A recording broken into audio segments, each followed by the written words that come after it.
30 questions का set रहेगा। Like share subscribe आप कर देंगे, उसके अलावा कमेंट्स अपने विचार भी बता देंगे। टेलीग्राम पर आपको ये पीडीएफ मिल जाएगा। एक दो पीडीएफ मुझे लग रहा है पेंडिंग है, बट ये मिल जाएंगे आपको पीडीएफ। ठीक है ना। नए साल में मैराथन सेशन करेंगे इस बार, पिछले 2 बार से आई थिंक मैराथन सेशन हुए नहीं है। तो स्टार्ट करते हैं। क्वेश्चन नंबर 1 देखिएगा फटाफट से, एकदम पेपर वाला माहौल बना करके, है ना, रंग उड़ा दिए हमने बोर्ड से, जैसा कि हम पहले पेपर डिस्कस किया करते थे। तो बताइए फटाफट से, रमा गोज टू, या रमा एक बच्ची है जो गोज 2.5 किलोमीटर टुवर्ड्स नॉर्थ, यानी रमा एक बच्ची है जो 2.5 किलोमीटर नॉर्थ यानी उत्तर दिशा की तरफ चलती है। ये क्वेश्चंस एकदम हर बार फिक्स है कुछ, तो जैसे दिशा का क्वेश्चन हो गया, है ना, यानी डायरेक्शन का क्वेश्चन हो गया, आपका इस टाइम स्पीड डिस्टेंस का क्वेश्चन हो गया, इसके अलावा आपका मैप का क्वेश्चन हो गया। तो 4-5 क्वेश्चन तो फिक्स्ड ही रहते हैं हर बार ईवीएस में, चाहे कुछ भी हो, है ना। आप सभी को भी happy new year in advance भाई। तो अगर हम बात करें, रमा अपने घर से 2.5 किलोमीटर उत्तर दिशा की ओर जाती है, यानी नॉर्थ की ओर। आप जहां भी होते हैं वहां से अगर आप नॉर्थ की ओर जा रहे हैं, इसका मतलब आप ऊपर जाएंगे नॉर्थ। ठीक है, इतना हमें पता है भाई। ये 4 दिशाएं हैं मुख्य रूप से, नॉर्थ, साउथ यानी उत्तर, दक्षिण, ईस्ट यानी पूर्व और पश्चिम। अब नॉर्थ और ईस्ट के बीच में नॉर्थ ईस्ट हो जाएगा। ये बेसिक सी बातें हैं जो हम कई बार ऑलरेडी कर चुके हैं। ठीक है, तो अब देखते हैं कहानी क्या है। तो रमा 2.5 किलोमीटर गई नॉर्थ की तरफ from her house. Now turning to the left she goes 5 kilometre. अब वो लेफ्ट में टर्न लिया। इसको यहाँ पे सॉल्व करेंगे आप लोग, अलग अलग लोग, सिर्फ 40% लोग आई थिंक सही उत्तर दे पा रहे हैं। देखते हैं, इसमें अटकना नहीं है। इस तरह के क्वेश्चन को सिर्फ प्रीवियस ईयर से भी आप प्रैक्टिस कर लेंगे, काम बन जाएगा, है ना। तो रमा एक बच्ची है, ठीक, घर कहीं भी मान लो आप पॉइंट, और यहां से वो नॉर्थ गई, कितना, 2.5 किलोमीटर नॉर्थ यानी उत्तर दिशा में। ठीक है, और जब वो उत्तर दिशा में 2.5 किलोमीटर जाती है, उसके बाद वो लेफ्ट लेती हैं और 5 किलोमीटर और चलती हैं। तो राइट इधर है, लेफ्ट इधर हो जाएगा भाई। यहां से लेफ्ट 5 किलोमीटर और चलेंगी, 5 किलोमीटर चलेगी ये बच्ची। ठीक है, 5 किलोमीटर चली लेफ्ट में अपने, यानी वेस्ट की तरफ। अगर हम बात करते हैं, फिर उसके बाद आता है and again turns to left and goes 2.5 kilometre, यानी दोबारा से लेफ्ट टर्न लेती है और 2.5 किलोमीटर जाती है। लेफ्ट टर्न का मतलब राइट तो ऊपर हो जाएगा, लेफ्ट नीचे की तरफ, और कितना, सिर्फ 2.5 किलोमीटर, जितना इधर गई थी, है ना, 2.5 किलोमीटर। ठीक, अब पूछा क्या है ये देखना है। How far she is from her house and in which direction. देखिए लास्ट में पूछा जो होता है, सारा क्वेश्चन उस पर बेस होगा। आपने पूरा क्वेश्चन सॉल्व कर लिया और लास्ट वाला नहीं समझा कि पूछा क्या था, तो नंबर चला जाएगा। वह अपने घर से कितनी दूरी पर है और किस दिशा में है। घर से दिशा पूछी है। घर कहाँ है, जहां से शुरुआत की थी, ये पॉइंट ए मान लीजिए आप इसको। ठीक है, अब जहां पहुंच चुकी है, यानी जेड पॉइंट मान लीजिए, जो पूरा गोल था वो अचीव कर लिया। अब घर से पूछा है, इस जगह से पूछा होता तो अलग हो जाता। घर से पूछा है कि कितनी दूर है और किस दिशा में है, तो दिशा तो आपको पता ही है, ये वेस्ट दिशा है। और दूर कितनी है, तो ये 5 किलोमीटर का डिस्टेंस है, जो बीच में आ रहा है, तो simple 5 kilometre west, 5 kilometre towards the west, तो पश्चिम में है 5 किलोमीटर। ठीक, नॉर्थ, नीचे साउथ, इधर ईस्ट और वेस्ट। ठीक, तो भाई ये वेस्ट की तरफ है और 5 किलोमीटर, क्योंकि ये 5 किलोमीटर का डिस्टेंस था। सिंपल जवाब, तो C option is the right answer. 5 kilometre west from her house, अपने घर से 5 किलोमीटर है। और अगर जिस जगह वो पहुंची है वहां से घर पूछ लेता तो ये हो जाता 5 किलोमीटर ईस्ट। ठीक है, तो ये एक बेसिक बात हो गई। 1 नंबर का क्वेश्चन सॉल्व कर दिया हमने। आगे बढ़ते हैं नेक्स्ट क्वेश्चन पर। नेक्स्ट क्वेश्चन क्या है, वैली ऑफ फ्लावर्स। ये बताने कई सेट्स में जब से ऑनलाइन एग्जाम हुआ है, ऑफलाइन में भी शायद एक आध बार पूछा है, कई बार पूछा जा चुका है कि valley of flowers national park is located in which state. और ये हमने एनसीईआरटी में भी पढ़ा है। आपको एक और चीज रिकमेंडेड है कि आप जो एनसीईआरटी की प्लेलिस्ट मैंने बनाई हुई है ईवीएस की, या ईवीएस का वन शॉट भी बनाया हुआ है, वो सब देख लीजिए। उसमें पेडागोजी भी कवर्ड है, उसमें आपकी एनसीईआरटी भी कवर्ड है, प्लेलिस्ट अलग से बनी हुई है। जो फ्री नोट्स दिए हुए हैं उनको जरूर पढ़ लीजिए, उससे बाहर चीजें नहीं होती, बहुत 1-2 क्वेश्चन रेयर होते हैं। ठीक है ना। 87% लोग सही उत्तर दे रहे हैं इसमें कि वैली ऑफ फ्लावर्स। इसमें मैं बहुत बार एग्जांपल भी देती हूँ। वो कौन सी हमारी अधूरी कहानी है ना, कौन, विद्या बालन और इमरान हाशमी, है ना, वो बम से उड़ जाते हैं, जहां पे वो वैली ऑफ फ्लावर्स जैसा ही दिखाया हुआ है उन्होंने, या वही है बेसिकली, ऐसा हम मान सकते हैं। उत्तराखंड में जाते हैं तो वैली ऑफ फ्लावर्स की अगर हम बात करें, तो नेशनल पार्क है, 1982 में एस्टेब्लिश हुआ था, if I am not wrong तो। और ये आपका चमोली डिस्ट्रिक्ट में है उत्तराखंड के। ठीक है जी, Chamoli district, valley of flowers. ठीक है, इतनी बात क्लियर है। हाँ, सबको याद है। देखो मूवी के एग्जांपल से तुरंत याद आ जाता है। एक क्वेश्चन और पूछा जा चुका है कि नेबरिंग स्टेट्स ऑफ उत्तराखंड, यानी उत्तराखंड के पड़ोसी राज्य है ना, तो बताइए कौन से होंगे। उत्तराखंड के पड़ोसी राज्य, एक बार मैप में देख लेते हैं। मैप तो आप बार बार जितना रिवाइज करके जाएंगे उतना अच्छा है ना।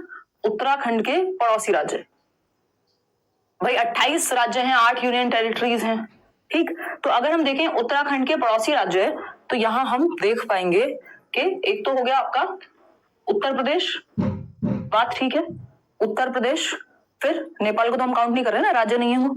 इधर हिमाचल प्रदेश है ना, तो हम कहेंगे यूपी, एचपी, ठीक।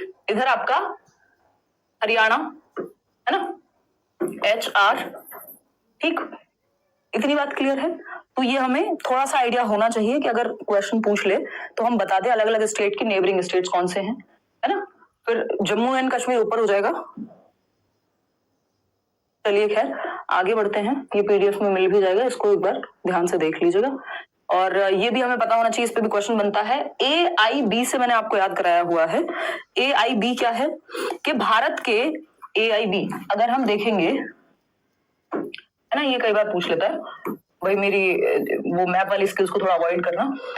A मतलब चित्रकारी को, AI और B, यानी भारत के जो वेस्टर्न पार्ट है, इधर है अरेबियन सी, अरब सागर जिसको हम कह रहे हैं वेस्ट में, पश्चिम में।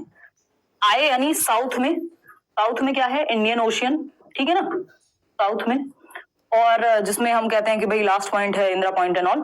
फिर इधर आता है बे ऑफ बंगाल, बंगाल की खाड़ी, ये कहाँ है, ईस्ट में है। और वो जो 7 सिस्टर स्टेट्स हैं आपके ईस्टर्न स्टेट्स, वो हैं, ठीक।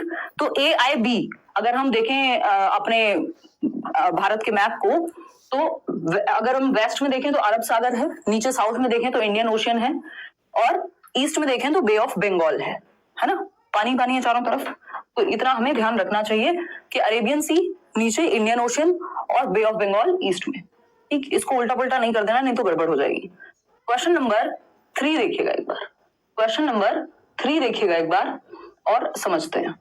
देखिए क्वेश्चन नंबर 3 क्या कहता है, ये देख लो एक बार, पढ़ो फटाफट से। I am a small and skinny chap, sometimes I am brown and sometimes I am black, added to hot oil and ghee, I spread my fragrance all around me.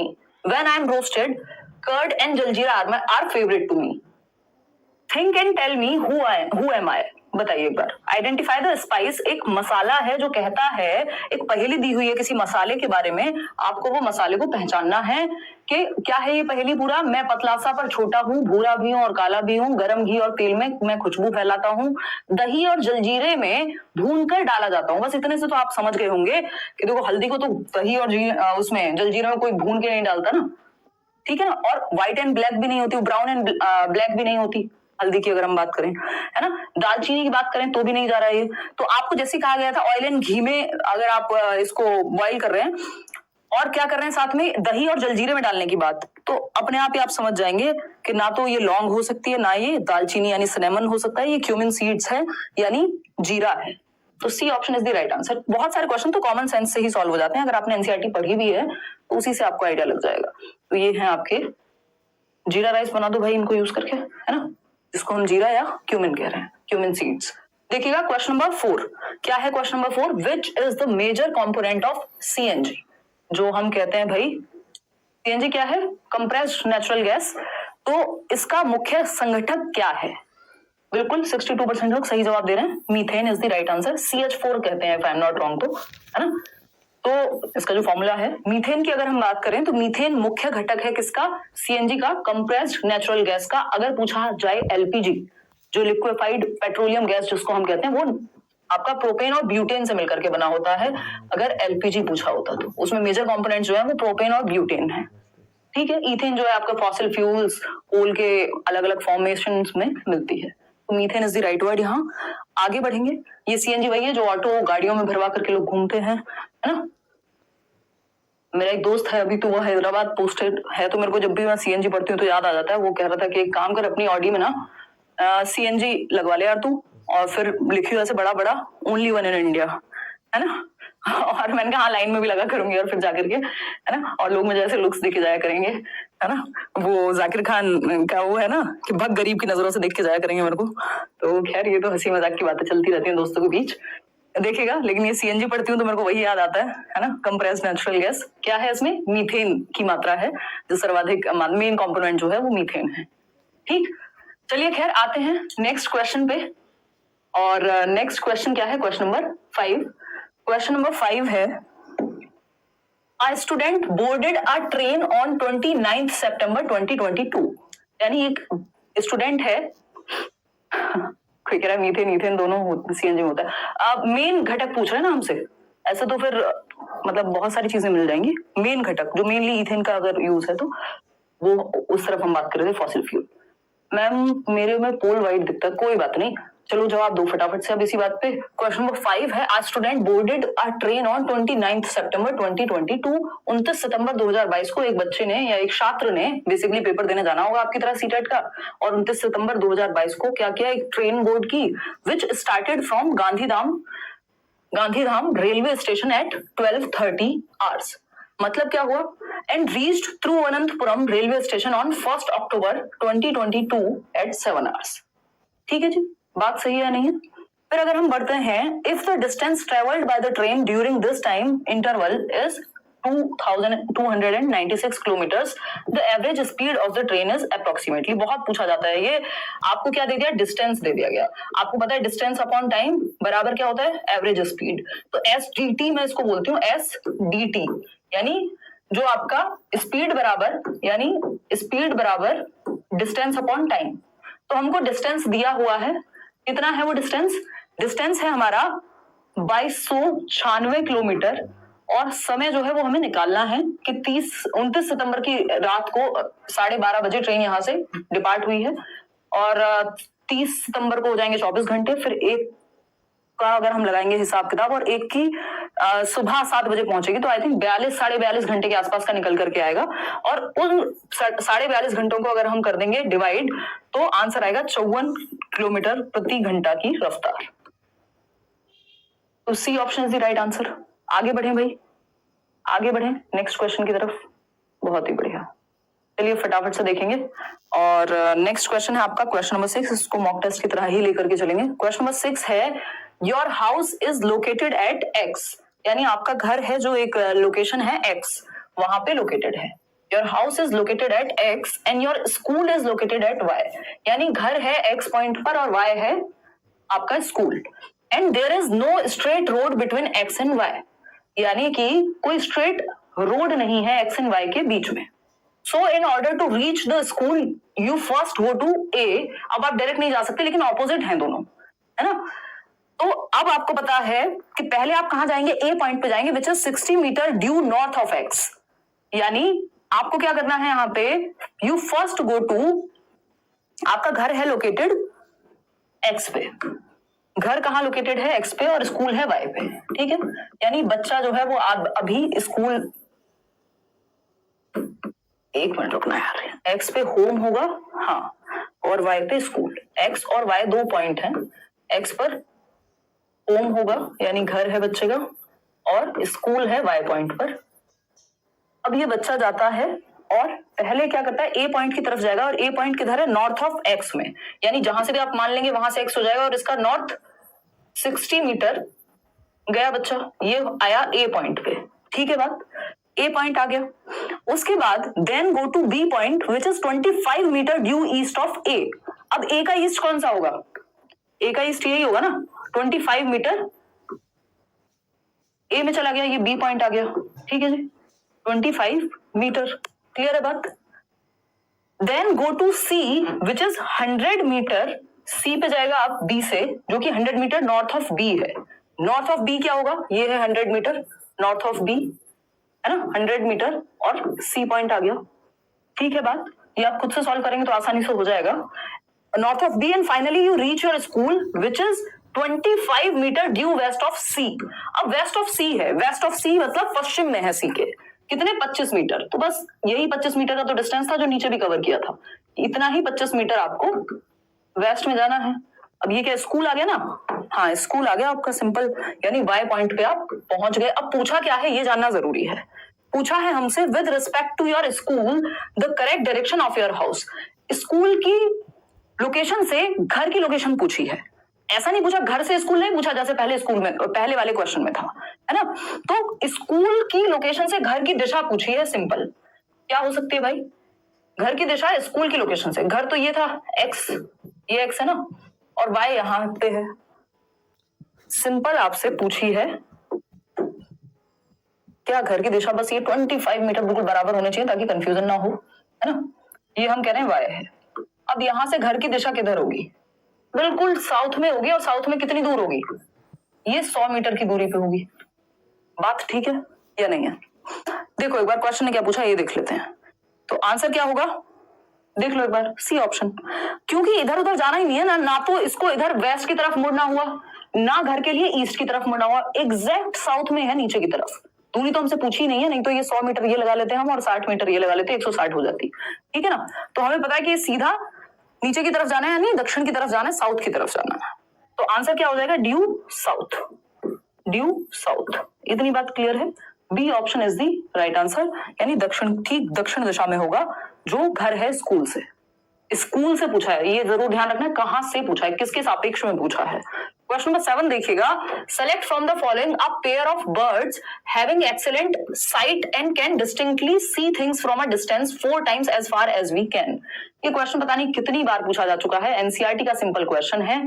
क्या होगा भाई? ये इसमें पूछा है कि निम्नलिखित में से पक्षियों का वह युगल यानी वह जोड़ा चुनिए जिसकी दृष्टि इतनी श्रेष्ठ होती है कि वह हमारी तुलना में यानी मनुष्यों की तुलना में 4 गुना बेहतर तरीके से स्पष्ट रूप से देख सकता है ना। 4 times better than us humans. तो आप याद कर लीजिए, आउल की बात हो रही है, नहीं आईसाइट के लिए आउल को थोड़ी जानते हैं हम। काइट एंड वल्चर बिल्कुल सही जवाब है, एनसीईआरटी में भी गिवन है। चील और गिद्ध, हम कहते हैं भाई गिद्ध के जैसी एकदम नजर है किसी व्यक्ति की, है ना। काइट एंड वल्चर, काइट भी आपने देखी होगी, दूर से ही उड़ते हुए चील किसी को भी ले जाती है उठा करके, किसी मतलब इंसान को नहीं, जो भी जीव जो उसका शिकार है, तो मूवीज में देखा होगा, है ना, सांप वाप को ले जाते हो। काइट एंड वल्चर, गिद्ध, ठीक है, उनकी भी नजर जो है बहुत तेज होती है। आई थिंक वो वल्चर ही थे ना भाई, don't quote me on this particular information, कि जो हम रामायण में देखते हैं, क्या नाम था उनका? जटायु। रहने दो तुम, तुम्हारा 1 नंबर कटेगा, है ना। हाँ, तो वो जटायु वाला जो हम पूरा किस्सा सुनते हैं तो हम कह सकते हैं कि भाई उनकी नजर बहुत स्ट्रांग थी, उन्होंने उड़ते हुए देख लिया रावण को, ठीक, और वो सारी चीजें। तो काइट एंड वल्चर ये हम याद रखेंगे कि इनकी जो आईसाइट है हमसे 4 गुना बेहतर होती है। Indian robin and eagle, barbet, नहीं, ये सब कोई काम का नहीं है। आगे बढ़ेंगे क्वेश्चन नंबर 8। क्वेश्चन नंबर 8 देखिएगा एक बार, select from the following a pair of diseases caused spread by mosquitoes. इस पे भी बहुत क्वेश्चन आता है कि मच्छरों द्वारा फैलने वाली बीमारी आपको चुननी है। पहला ऑप्शन है मलेरिया एंड डेंगू या डेंगू। हाँ बिल्कुल सही बात है, मलेरिया एंड डेंगू आपका जो है, ये मलेरिया की अगर हम बात करें तो फीमेल एनोफिलिस, और अगर हम बात करें कॉलरा एंड चिकनगुनिया की, तो ये जो कॉलरा है बेसिकली हैजा, वो गंदे पानी या बाकी रीजन से फैलता है। चिकनगुनिया तो चलो मच्छर से ही फैलेगा।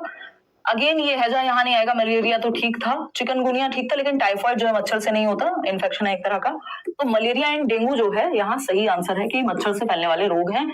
और जो मलेरिया के लिए सिनकोना ट्री की जो बार्क है उसको पाउडर में या उसकी टैबलेट्स भी दी जाती हैं, ये भी एनसीईआरटी में गिवन है और वहीं से क्वेश्चन कई बार आ चुका है, आ सकता है। क्वेश्चन नंबर 9 देखिएगा एक बार, ये क्या कहता है भाई? Question number 9, on the map of a city following scale is mentioned at its right bottom. ये आजकल क्वेश्चन बहुत आने लगा है और ये जो गोलकोंडा फोर्ट वाली कहानी है उसके कॉन्टेक्स्ट में भी एक बार आ चुका है कि अगर हम बात करें scale 1 centimetre is equal to 950 metres. जैसे आपका जो मैप होता है, नक्शा होता है किसी भी शहर का या किसी भी जगह का, तो वहां पे स्केल बना होता है कि भाई यहाँ से ऐसे ये डायरेक्शन है, ये है, तो अब हम पूरा 1 किलोमीटर थोड़ी दिखाएंगे नक्शे पे। तो वहां क्या होता है, 1 सेंटीमीटर बराबर दिया हुआ है 950 मीटर, यानी जहां 1 सेंटीमीटर की बात हो रही है नक्शे पे, इसका मतलब एक्चुअल में क्या है, स्केल पर 1 सेंटीमीटर बराबर 950 मीटर, है ना। जबकि क्लियर है बात?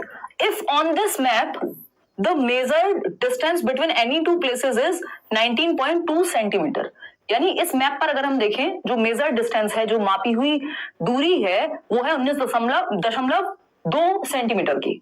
तो 19.2 सेंटीमीटर की एक्चुअल दूरी है कोई, ठीक है, मैप पर।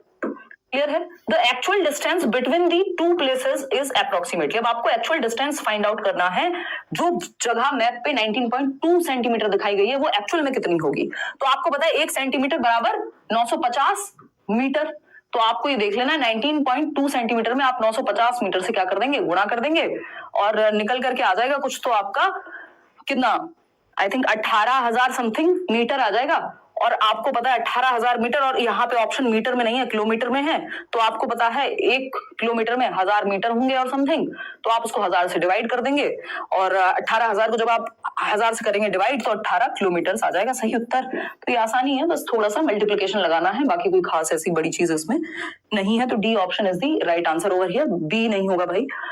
आगे बढ़ते हैं, क्वेश्चन नंबर 10 देखिएगा क्या कहता है। क्वेश्चन नंबर 10 ये कहता है, a visitor gave the following description of most of the houses of rural areas of a state. किसी पर्यटक ने किसी राज्य के ग्रामीण क्षेत्र के अधिकांश घरों का नीचे दिए गए विवरण के अनुसार आपको पहचानना है कि कौन सी जगह के बारे में बात हो रही है। एनसीईआरटी में इस तरह की बहुत सारी बातें हैं घरों पे। In this area rainfall is very scarce, weather is generally hot and people live in mud houses. यानी वेदर क्या है, बहुत गर्म रहता है, रेनफॉल यानी वर्षा जो है बहुत कम होती है, दुर्लभ है, स्कार्स है, ठीक है ना। इससे आप समझ जाते हैं कि राजस्थान के बारे में बात हो रही होगी। The walls of the houses are made thick and are plastered with mud, यानी मिट्टी से ही जो है मोटी दीवारें बनी गई हैं मिट्टी से, और उनको लीवा पोता भी मिट्टी से ही जाता है। The roofs are made of thorny bushes, बस काम खत्म हो गया। थॉर्नी बुशेस जैसे आ गया कंटीली झाड़ियां, समझ जाओ कहानी क्या है, राजस्थान की बात हो रही है। अगर जमीन से 3-3.5 मीटर की ऊंचाई पे बनने की बात होती बैम्बू पे, तो असम की बात हो जाती, ठंड की या उस तरह के स्लोप वाले मकान की बात होती मनाली की बात हो जाती, या फिर उधर और नॉर्थ में बात हो जाती लद्दाख वगैरह की। तो थॉर्नी बुशेस राजस्थान की बात हो रही है कि पानी की कमी है, गर्मी पड़ती है ना, और छत पे जो है छत को कवर किया जाता है थॉर्नी बुशेस से, कंटीली झाड़ियों से। क्वेश्चन नंबर 11 देखिएगा और जवाब दीजिएगा फटाफट से। चार Chinari is a very famous tourist place. This place is surrounded by mountains and is located in. यानी चार चिनारी एक बहुत प्रसिद्ध पर्यटक स्थल है, यह चारों तरफ से पर्वतों से घिरा है। अब पर्वतों से घिरा है समझ जाइए, है ना। ये पहले चार मीनार है, क्या है वो, हैदराबाद में है, जो काफी फेमस है। पहली बार में पढ़ के ऐसा ही लगता है, मुझे भी ऐसा ही लगा था, है ना, कि शायद हैदराबाद की बात हो रही होगी, और इसलिए सबसे पहले ऑप्शन में इन्होंने हैदराबाद ही दे दिया। लेकिन जैसे इन्होंने माउंटेन्स की बात की, है ना, तो फिर और टूरिस्ट प्लेस है ये सब, तो चलो वहां पे भी लागू हो जाएगा। 45% लोग डी ऑप्शन, जो कि सही भी है, मैंने ऑप्शन में दे भी दिया है।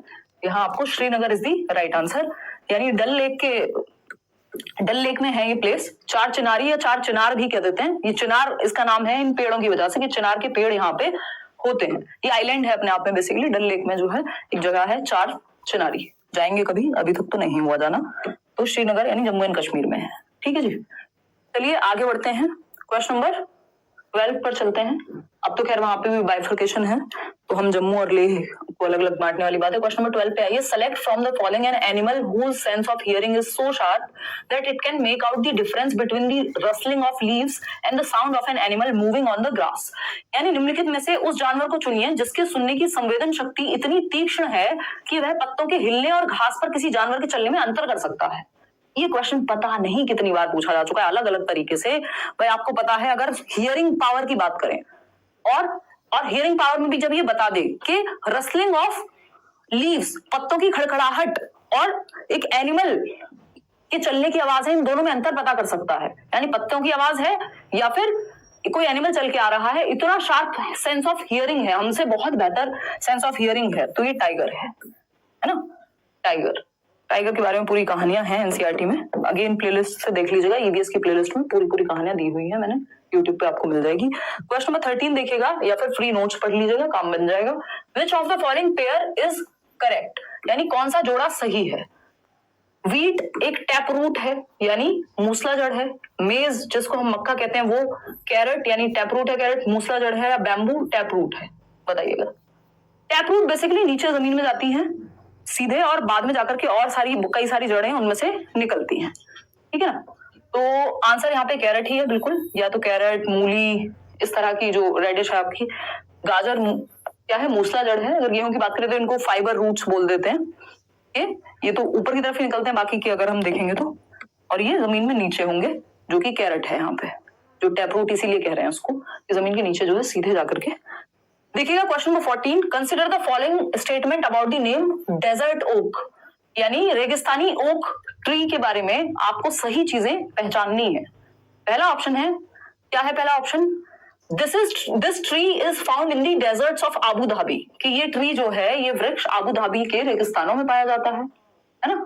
या फिर this tree grows almost as tall as the height of a common classroom of an elementary school that is about 4 metres. इस वृक्ष की ऊंचाई प्रारंभिक विद्यालय जितनी हमारी क्लासरूम की हाइट होगी उतनी होती है, यानी लगभग 4 मीटर।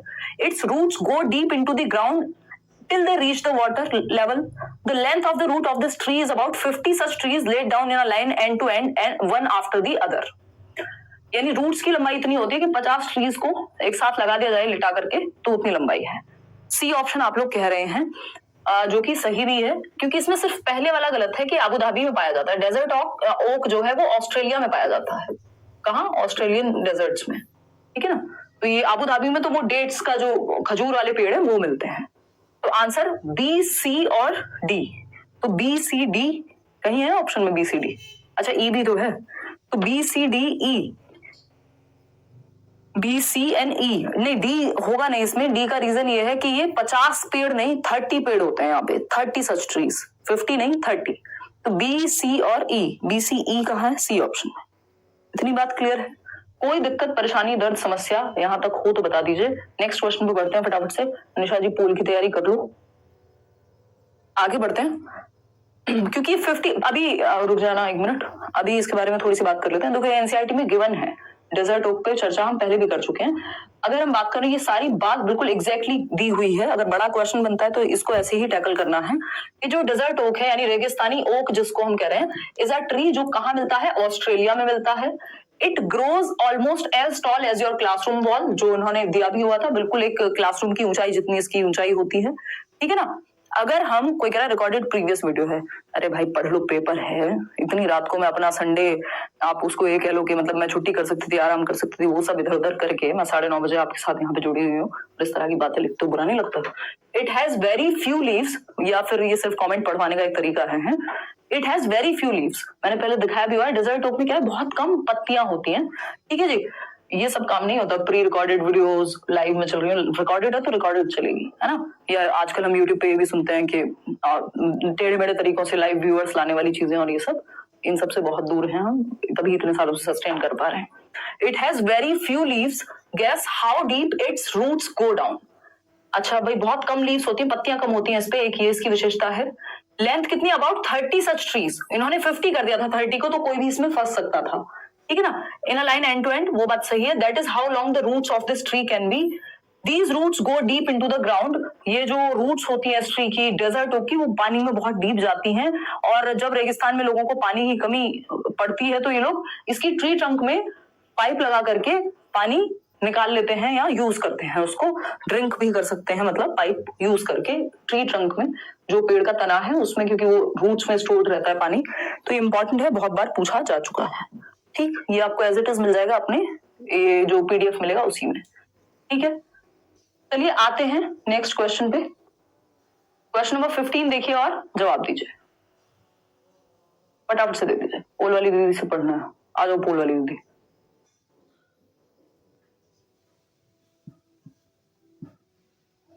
चलो फटाफट से आओ, लव यू। अच्छा धन्यवाद परी, जल्दी से बताओ, आपका जाबरा फैन हूँ। अच्छा हिमांशु यार, हम सभी लर्नर्स हैं। देखिएगा ए ऑप्शन 15 का कह रहे हैं लोग, चलिए देखते हैं। Select from the following a state, यानी यूटी या एक स्टेट है, यानी केंद्र शासित प्रदेश है या फिर एक राज्य है, वो आपको चूज करना है। Where people like to eat fish cooked in mustard oil, बस मिल गया हमें की पॉइंट। फिश, अगर मस्टर्ड ऑयल यानी सरसों के तेल में पकी हुई मछली, तो सरसों के तेल में पकी हुई मछली है तो सॉरी, इसका मतलब हो गया कश्मीर, है ना। 68% लोग दे रहे हैं। अगर ये सरसों के तेल की जगह, यानी ये मस्टर्ड ऑयल की जगह कोकोनट ऑयल हो जाता तो आंसर गोवा हो जाता है यहीं पे, है ना। क्योंकि कोकोनट ऑयल हम सदर्न पार्ट्स में, यानी दक्षिण में यूज करते हैं देश के, चाहे वो केरला हो चाहे वो गोवा हो। गोवा के बारे में कहा भी गया है कि भाई वहां पे अगर फिश कुक्ड है किसमें, ये आपके एनसीईआरटी में गिवन है कोकोनट ऑयल में, तो गोवा हो जाता आंसर। लेकिन अगर मस्टर्ड ऑयल, क्योंकि वो ठंडी जगह है ना, अगर गोवा की बात करें तो थोड़ी गर्म जगह है, तटीय क्षेत्र है, और कश्मीर की बात करें तो गर्म जगह है, तो वहां मस्टर्ड ऑयल में तल के खाया जाता है। कश्मीर की अगर हम बात करेंगे